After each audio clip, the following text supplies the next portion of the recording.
Pertama, mengapa pada masa praaksara manusia hidup berkelompok? Manusia praaksara hidup berkelompok untuk bertahan hidup karena lebih mudah mendapatkan makanan melalui kerjasama dalam berburu dan mengumpulkan, serta untuk melindungi diri dari predator dan bahaya alam. Selain itu, hidup berkelompok juga mempermudah pekerjaan, berbagi sumber daya, dan mempererat ikatan sosial serta solidaritas di antara anggota keluarga dan komunitas. Kedua, apa itu kebudayaan Pacitan dan Ngandong?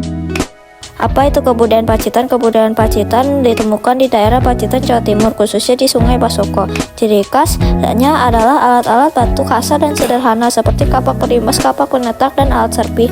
Alat-alat ini tidak bertangkai dan cara penggunaannya langsung digenggam.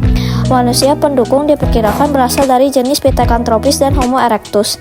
Pola hidupnya, manusia purba masih hidup secara nomaden atau berpindah-pindah dan berburu. Lalu bagaimana dengan kebudayaan Ngandong? Kebudayaan Ngandong ditemukan pada Ngandong dan Sidoarjo, dekat Ngawi, Jawa Timur. Ciri khasnya selain alat-alat batu, kebudayaan ini juga banyak ditemukan terbuat dari tulang dan tanduk, seperti penusuk atau belati dan ujung tombak yang bergerigi. Alat-alat batu yang ditemukan juga cenderung lebih halus, termasuk yang terbuat dari batu indah seperti kalsedon. Manusia pendukung adalah manusia purba Homo selaensis dan Homo wajakensis. Pola hidupnya masih secara nomaden dan berburu, namun dengan teknik yang sedikit lebih maju. Ketiga, apa itu kebudayaan Dongson dan Basenhobin? Kebudayaan Dongson merupakan sebutan untuk kebudayaan zaman perunggu di kawasan Asia Tenggara. Nama Dongson sendiri diambil dari sebuah wilayah di lembah Song Hong, Vietnam. Dalam buku pengantar sejarah kebudayaan Indonesia 1 tahun 1981, karya Raden Sukmono, Dongson merupakan nama tempat penelitian kebudayaan logam prasejarah pertama di lembah Song Hong, Vietnam. Hasil penelitian tersebut menyimpulkan bahwa Dongson merupakan pusat dari kebudayaan zaman perunggu Asia Tenggara pada masa itu. Kebudayaan Dongson menghasilkan benda-benda yang terbuat dari perunggu. Kebudayaan Basenhobin merupakan kebudayaan zaman prasejarah yang berpusat di Indochina dan berpengaruh pada perkembangan manusia purba di Indonesia.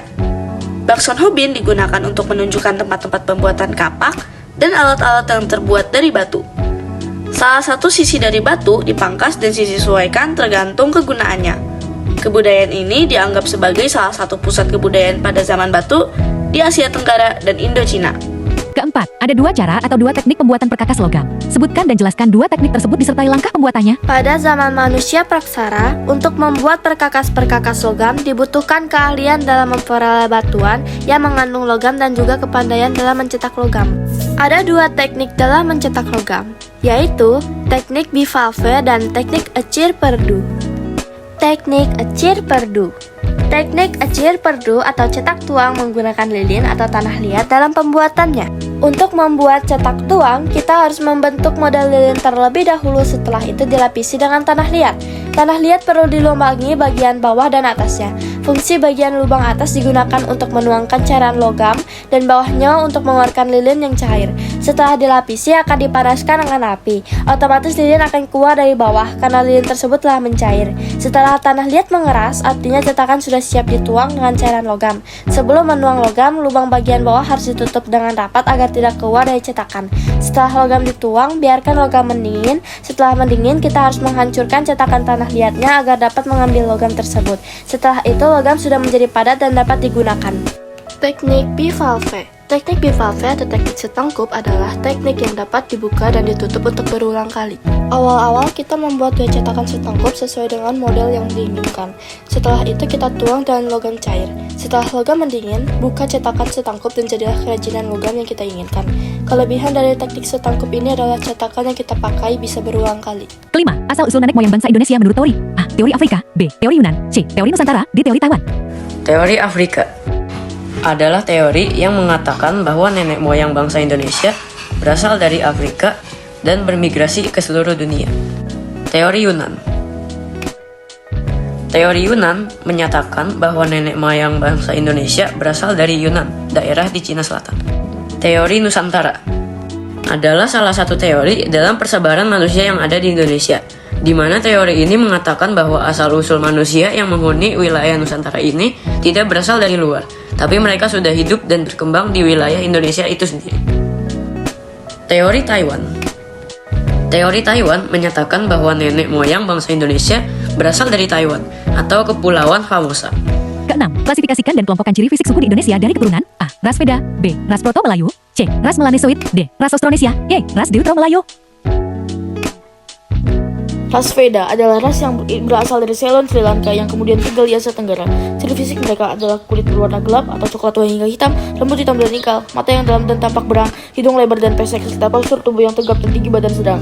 Persebaran bangsa Veda di Indonesia cukup luas, misalnya di Palembang dan Jambi atau suku Kubu, Siak dan Sulawesi Tenggara atau Toal atau Kea dan Tumuna.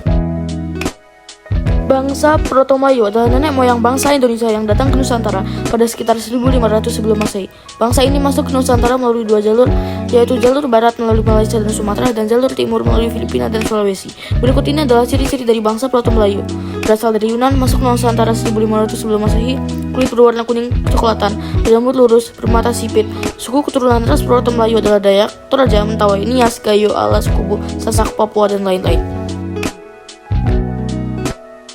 Ras Melanesoid merupakan ras yang tersebar di wilayah timur Indonesia dan termasuk dalam subras dari ras Negroid. Ras Melanesoid tersebar di lautan Pasifik di pulau-pulau yang letaknya sebelah timur Irian dan benua Australia.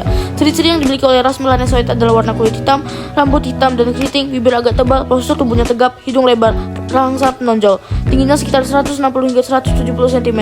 Saat ini yang termasuk keturunan mereka adalah suku Asmat, suku Amume, suku Dani, suku Huli, suku Madura, dan lain-lain. Ras Deutero-Melayu atau Melayu Muda adalah suku bangsa yang tiba di Kepulauan Indonesia pada sekitar 500 sebelum Masehi. Adapun ciri-ciri dari mereka yang sampai ke Indonesia adalah rambut lurus berwarna hitam, bola mata berwarna coklat, mata sipit, kulit putih cenderung kuning dan sawo matang. Tulang rahang lebih kecil dari Proto-Melayu, tubuh yang cenderung kecil. Bangsa Indonesia yang termasuk keturunan bangsa Deutero-Melayu adalah suku Jawa, suku Bugis, suku Aceh, suku Bali, suku Betawi, Makassar, Melayu, Minahasa, Sunda, dan Madura. Salah satu nenek moyang yang mendominasi Indonesia diketahui adalah suku Austronesia. Indonesia menjadi salah satu tempat tujuan perantauan suku Austronesia setelah mengunjungi negara Taiwan, sepanjang pantai Asia Tenggara atau pantai Java lalu ke Indonesia dan Madagaskar. Ciri ras Austronesia adalah kulit berwarna coklat muda hingga sawo matang, rambut hitam lurus hingga bergelombang, mata berwarna coklat, hidung bervariasi dari agak pesek hingga mancung. Ras Austronesia mencakup sebagian besar suku-suku di Indonesia, terutama yang berbahasa Austronesia seperti Jawa, Sunda, Bugis, dan banyak lain. Ketujuh, hasil budaya yang dibawa. Ras Veda. Mereka memiliki keterampilan berburu. Alat yang mereka buat sendiri adalah anak panah, tombak, dan busur. Peneliti juga menemukan kapak genggam di beberapa pulau Jawa.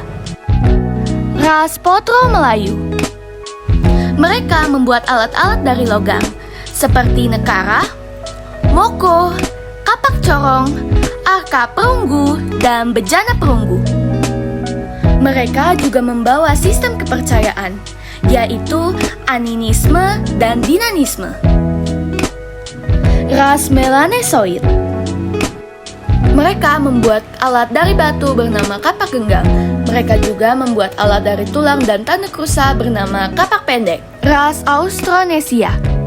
Dalam bidang maritim, mereka membawa budaya perahu bercadik. Mereka menggunakan teknologi irigasi seperti terasering untuk mengelola lahan pertanian. Dalam seni dan arsitektur, mereka menggunakan rumah panggung. Rumah panggung menjadi ciri khas budaya Austronesia. Ras Deutero-Melayu. Ras ini membawa kebudayaan Megatilikum. Yang pertama adalah menihir. Menihir adalah batu tegak yang digunakan untuk pemujaan atau tanda pengguguran. Yang kedua adalah dolmen. Dolmen adalah meja batu yang ditopang oleh batu-batu sebagai alas meja. Yang ketiga adalah kubur batu. Kubur batu adalah wadah untuk menguburkan mayat yang terbuat dari batu. Kedelapan, nilai apa saja yang didapatkan dari masyarakat masa praksara?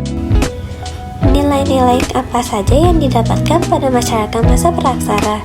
Dari masyarakat pada zaman praksara, kita dapat mengambil nilai persatuan dan saling tolong-menolong antara masyarakat pada masa tersebut, karena mereka hidup bersatu dalam kelompok dan dapat menjadi hubungan yang erat karena sama-sama menghadapi kondisi alam yang berat, sehingga dibutuhkannya pertolongan satu sama lain.